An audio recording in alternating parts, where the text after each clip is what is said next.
he stayed the course. Just last week, I was talking with another mutual friend, Kenny Ray, who many of you know, a graduate of NCCU, and he served as an adjunct professor in the department for many years. I asked him if he was coming to the event today, and Kenny now lives in Atlanta and has had a family event that prevented him from being able to come, but he shared these words with me. He told me how inspired he is by Dr. Jolly. Dr. Jolly is a true hero, he said. I admire him for teaching at HBCU, never giving up and sharing his whole self with us. I respect that man so deeply, he said, and so does everyone who comes to know Dr. Jolly. So whether by destiny, by fate, or by God's intervention, I'm so honored to have shared 15 years of work and life with this humble, admirable man of vision. Over the past few years, I've been working on my own work-life balance. You will rarely see me at a work event on the weekends anymore. My weekends are dedicated to my family. My children are growing up quickly before my eyes. My 2-year-old son that I mentioned in the opening is now a senior in high school. I'm not here today because of any kind of sacrifice to family time. I'm here today because I truly consider Dr. Jolly family.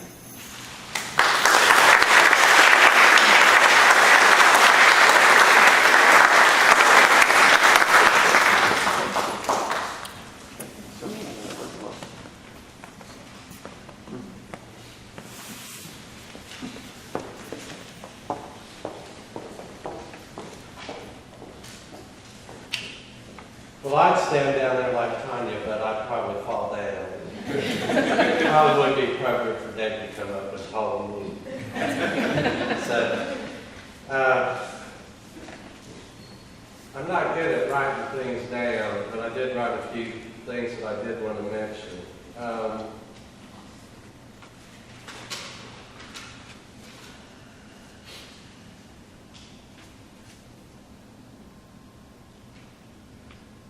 The things that I think of when I think of David. One was his commitment, his true commitment to what he prescribes to. I have been with this man for 26 years, and I have always admired that and seen that in him, and it's one of the things that drew me to him, and will keep me with him.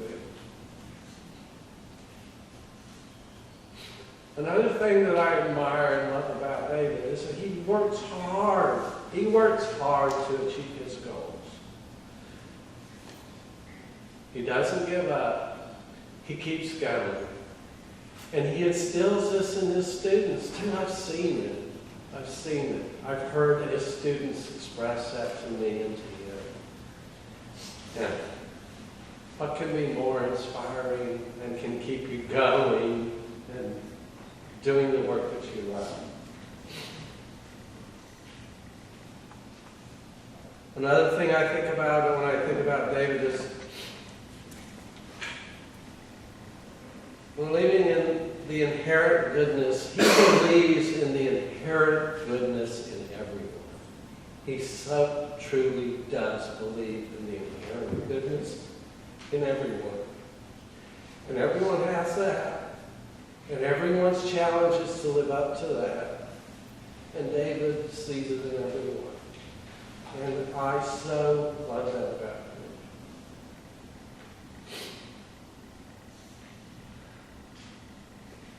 Well, almost everyone, except for maybe Trump in our state legislature. Anyway, nothing positive. Another thing I love about David is that he instills a desire and the knowledge of and the desire to work and to help relieve the injustices, the inequalities, and the inequities inherent, still inherent, not only in our health priorities and policies, but in our society still to this day. And I so am honored to live my life with this man. And to have seen him instill this in our children as well, to help instill this in our children as well, as we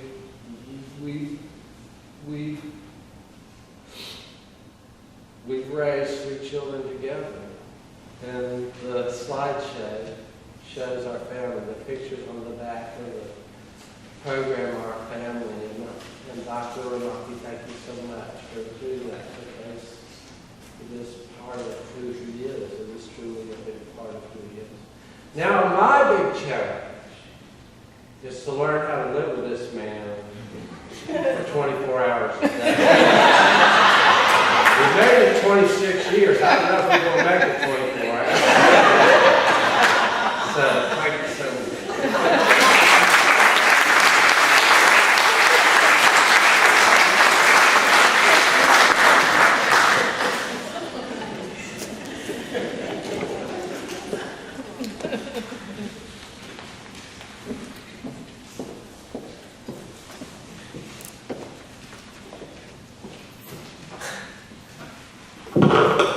Hello, everyone.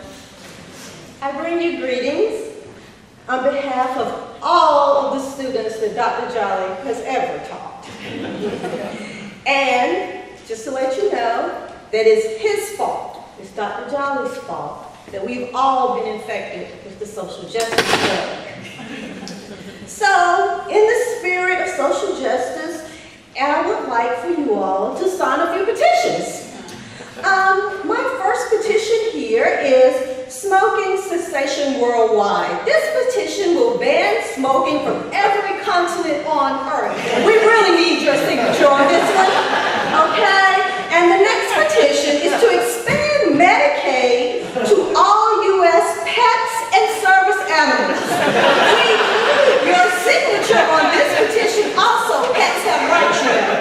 And this petition right here, I need you to sign this petition because this petition will expand the rights of all U.S. retirees to stay up past 10 p.m.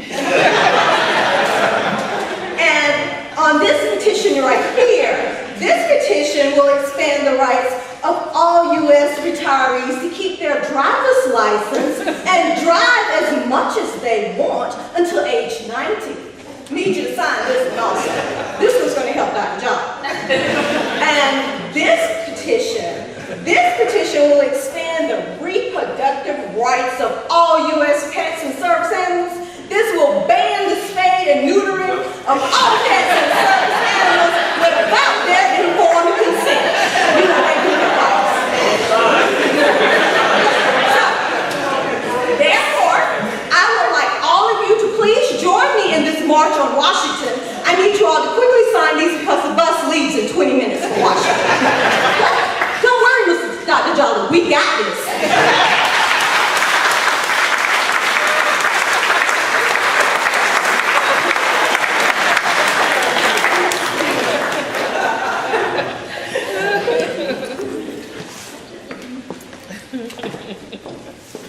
Thank you all for your warm reflections. At this time, we would like to open the floor for others to share reflections.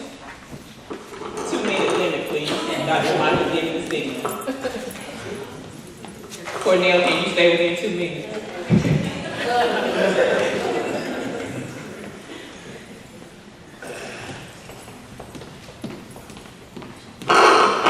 It's an honor to be here today. I wouldn't have missed this window of opportunity. Dr. Jolly, there's people in your life that have special places, and you're one of those people in my life. I came to know Dr. Jolly many years ago, and like Tanya and everybody said, he says, call me David, but Dr. Jolly just seems to stand out.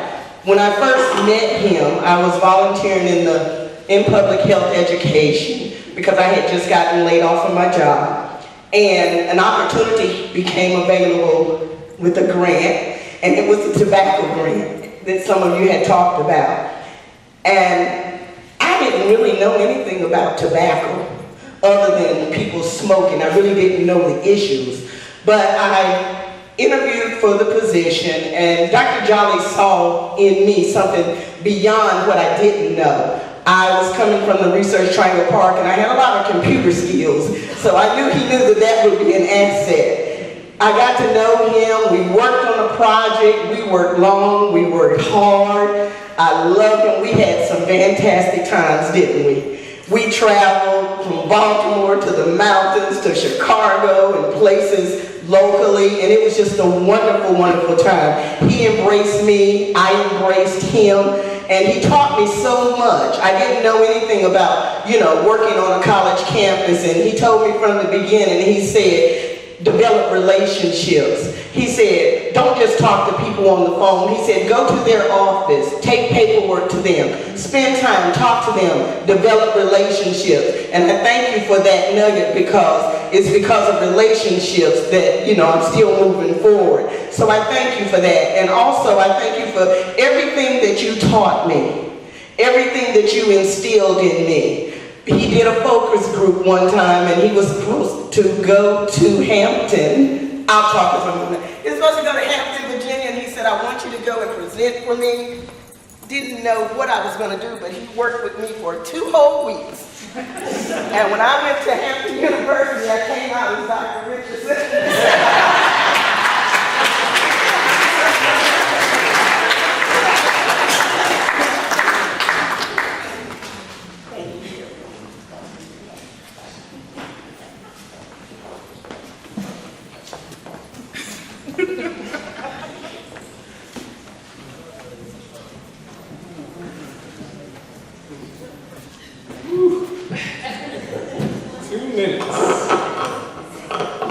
Wow.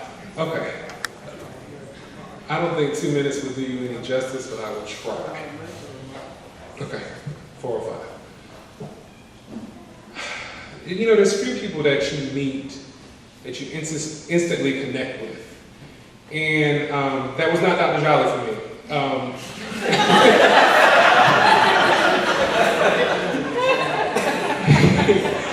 He had to grow on me like mold.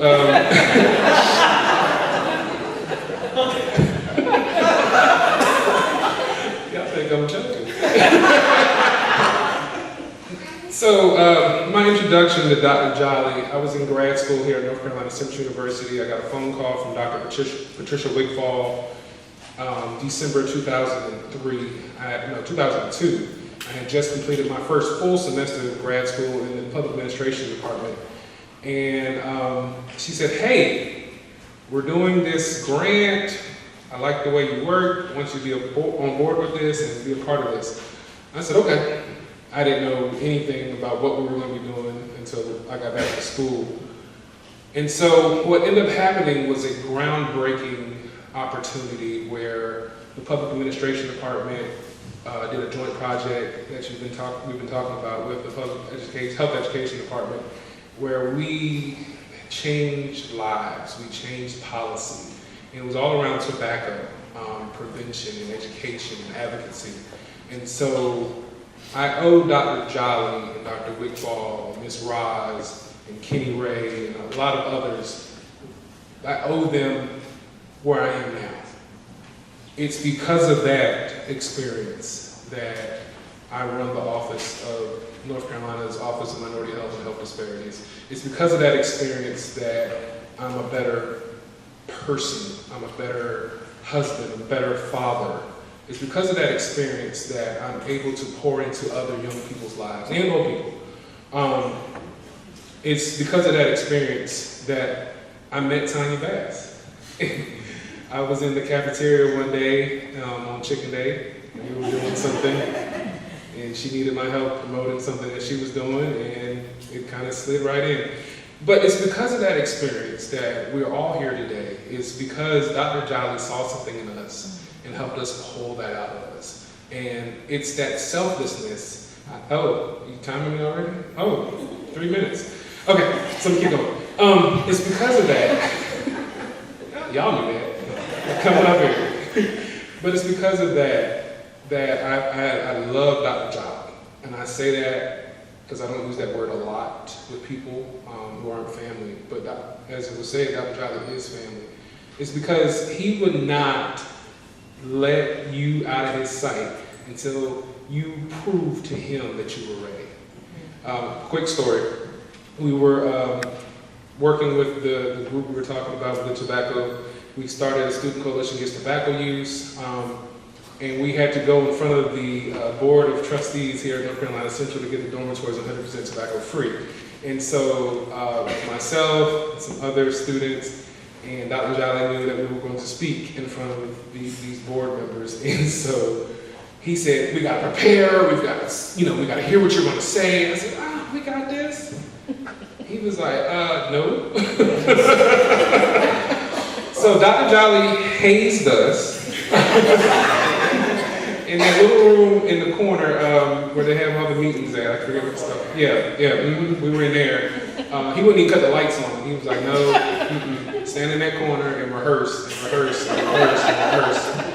So we were prepared, and Dr. Jolly was comfortable with us speaking to people outside of the people that were in the room. So we get there, and things didn't go as planned. And so we started on our posture, and got our speech ready, and the guy goes, well, why y'all need to do this anyway? And so, being the person that I am, I spoke up, and as things would happen, the chairman of the Board of Trustees and I got into like an argument, a back and forth type of, thing, and then he finally said, okay, I'm good, we'll do it, let's vote. And they voted unanimously to pass that all the dormitories here at North Carolina Central University become 100% tobacco free. And so,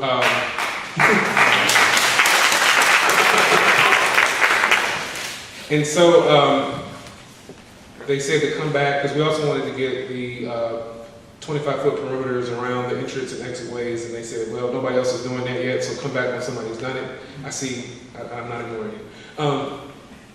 And so Dr. Jolly said, well, hold up. We got another student that needs to present.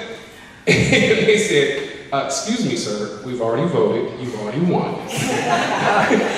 And being the tenacious person that Dr. Jolly is, he would not take no for an answer.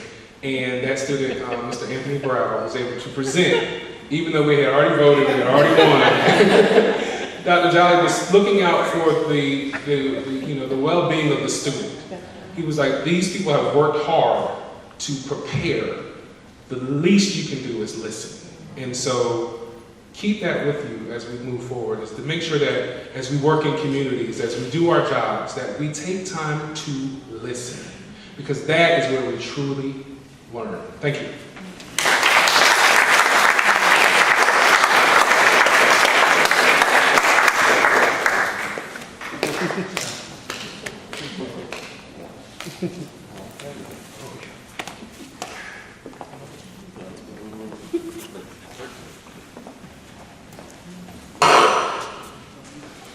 Hello, my name is Joanne Earp, and I am a faculty member in the Department of Health Behavior in the School of Public Health at UNC, and I see some cheering going on. And I can't call him Dr. Jolly. I will have to call him David, because that's what I've always called him. I was David's dissertation advisor many years ago, 26 years ago. Met him around the same time, or maybe a little before Royce. I'm going to give you just the slightest bit of history, the slightest bit of perspective, but I've already gotten the permission from Laverne, perhaps to go a half minute over, whatever. The linkages between our two departments at UNC and at Central are incredibly strong. They go back to Lucy Morgan, the first chair of our department, who came here during segregation and started the classes here. I was the second woman chair at Health Behavior 50 years later. And in that time, when I came to Health Behavior, which was then Health Education, and then became HEB, Health Behavior and Health Education, and now it's just Health Behavior. My first doctoral student, assigned to me by Guy Stewart, was Ted Parrish. Ted Parrish was my first doctoral student. He was chair here. How many people can claim to be the dissertation advisor for two NCCU Health Behavior department chairs. So there. I couldn't be more proud of either of them and of the relationship that we have. David is an adjunct professor in health behavior. And in our department, he started with Betsy Randall David, the Kathy Kerr Memorial Fund, which has now a scholarship for a student. And it's an incredibly inspiring of Kathy Kerr's work on Project Straight Talk during the beginning of the AIDS epidemic, when she died tragically at 39. And David had the idea to start with Betsy a scholarship in her name. These are the kinds of linkages. Not only, however, Ted and David, but back to Howard Fitz. Howard and I go back a very long way. Perhaps I don't go back quite as long as Howard. But we were buds from like the 70s on. So, and then there's Lahoma, and then there's Laverne, and besides, and John Hatch, whose dissertation committee I was also on, who was a member here. So I feel like an honorary member of your department.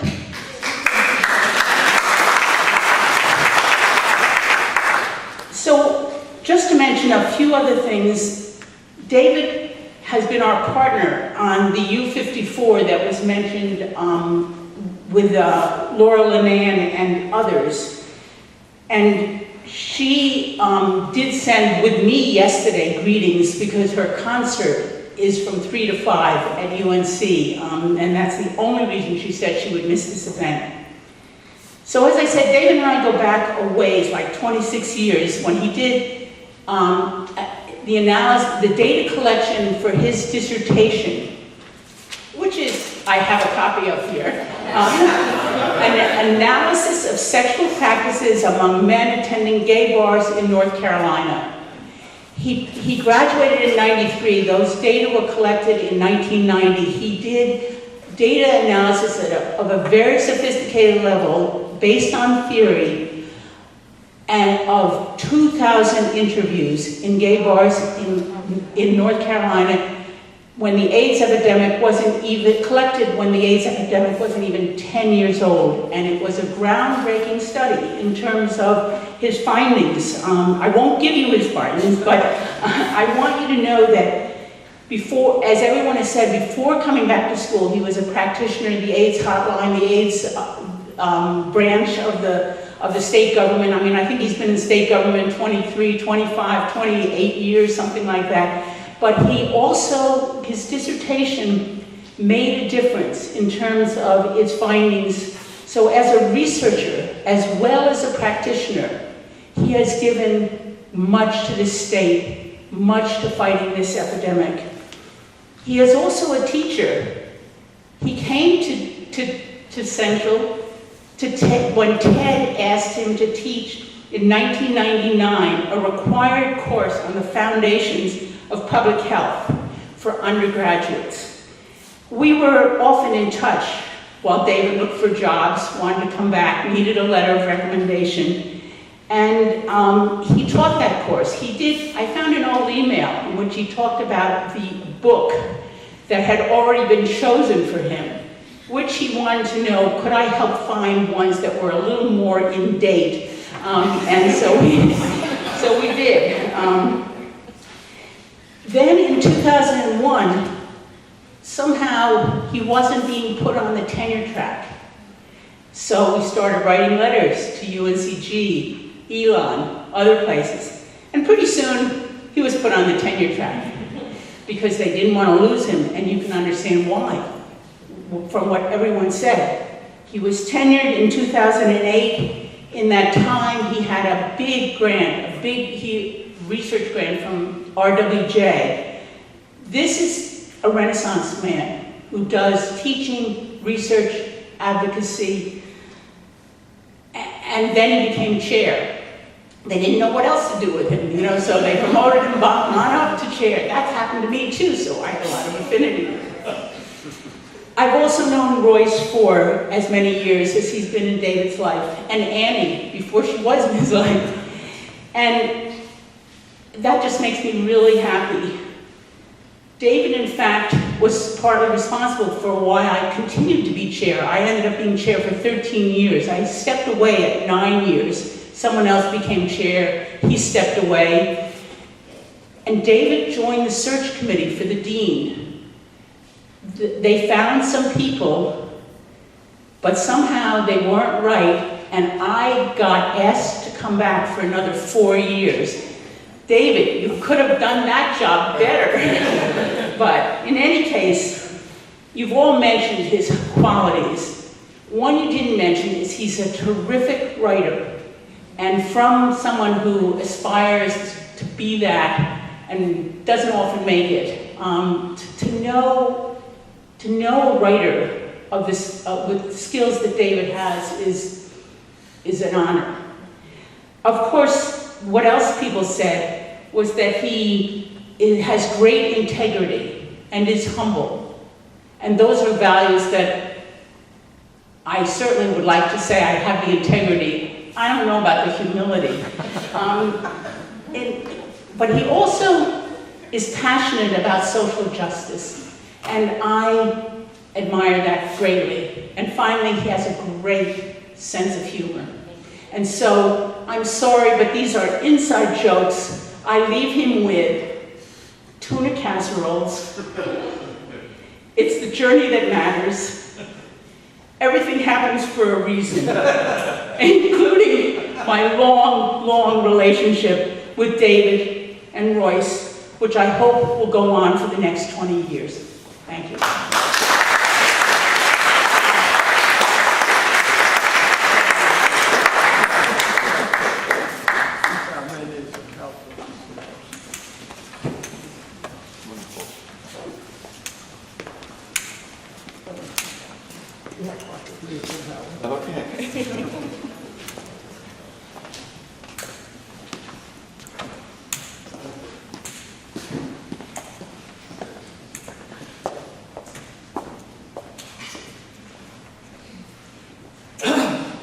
I'm Howard Phipps, a former faculty member in this department and a former chair of the department.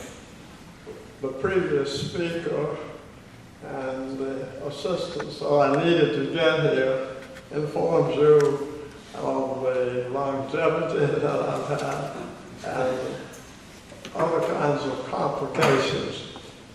But I felt that I wanted to share with you my admiration and appreciation for Dave. I could start on any ends, but indeed, I have had lengthy contact with Dave on various committees and activities, and actually programming in HIV/AIDS. And of course, I came through those with great admiration for him.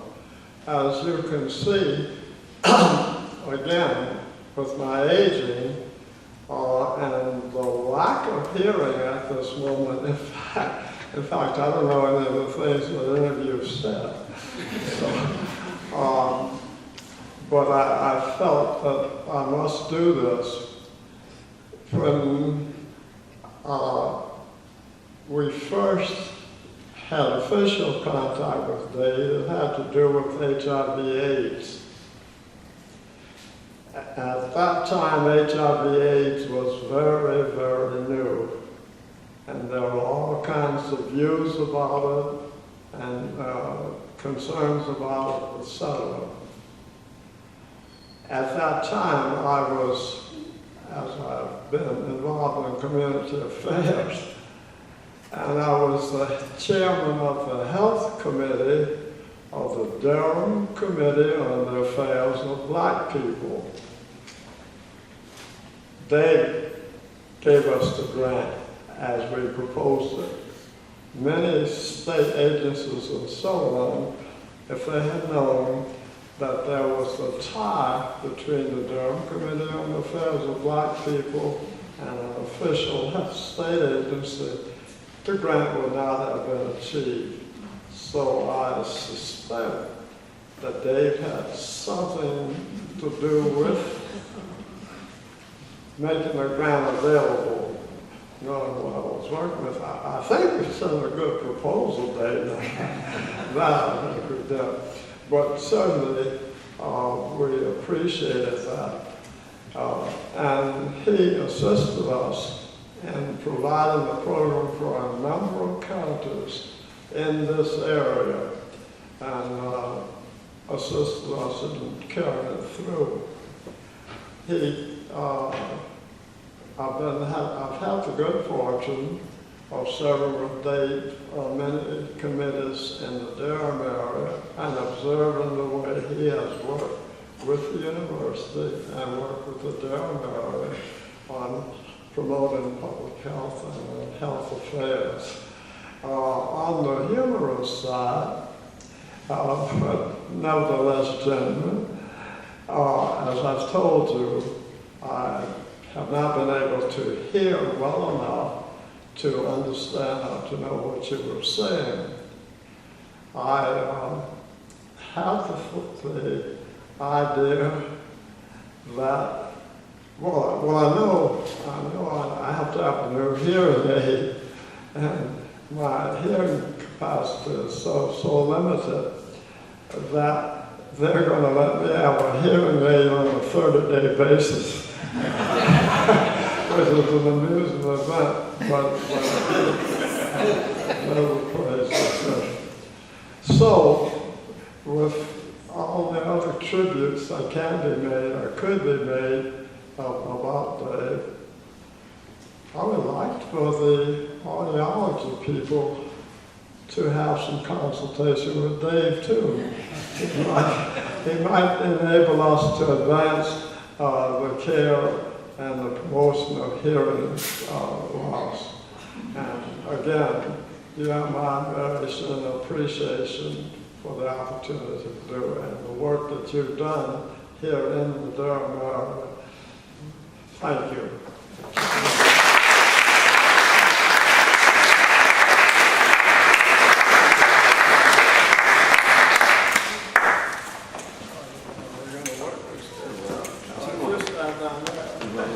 You want an exhibition of how you work with the 95-year-old people?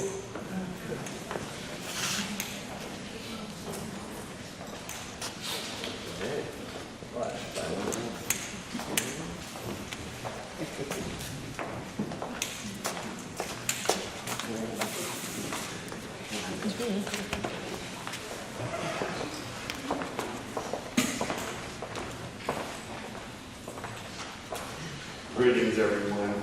On behalf of Triangle Empowerment Center, we stand here today humbled. We met Dr. Jolly 4 years ago, and we were about passion. We're a community-based organization. African American gay men is our targeted area, but we primarily deal or have targeted populations with African American men who are unemployed, who are HIV positive, who are uneducated, and who have no hope. Needless to say, Dr. Jolly taught us purpose. Two main things, and I know I have 2 minutes, that I want to bring up is he challenged us to say, stop being the angry black man in the corner and ask the right question. I began going to these meetings and being ignored, and I'm talking grant funding. And he said, sit there, young man, with a purpose. Instead of me asking, when you develop this pill, this serum, this gel to help prevent HIV, we won't be able to afford it. Dr. Jolly challenged me to turn that question around. We are now the leading PrEP educators in this state.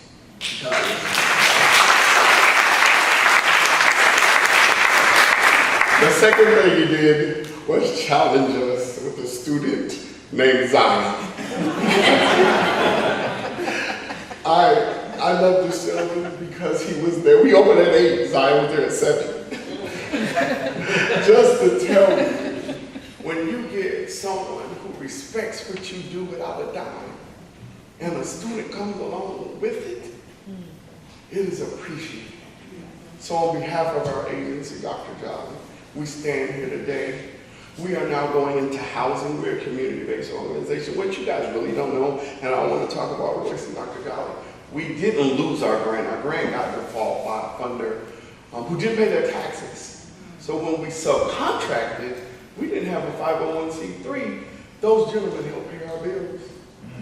So when you talk about researcher and you talk about community meeting, and I'd sit in those meetings and what does that word mean? What is this? Dr. Jolly said, sit there. It will come. Today we have a housing program in the city of Durham, and I'm not talking any other area where the third highest rate of HIV is in this city. He made me realize passion, and he made me realize humility, but respect those clients who don't look like us.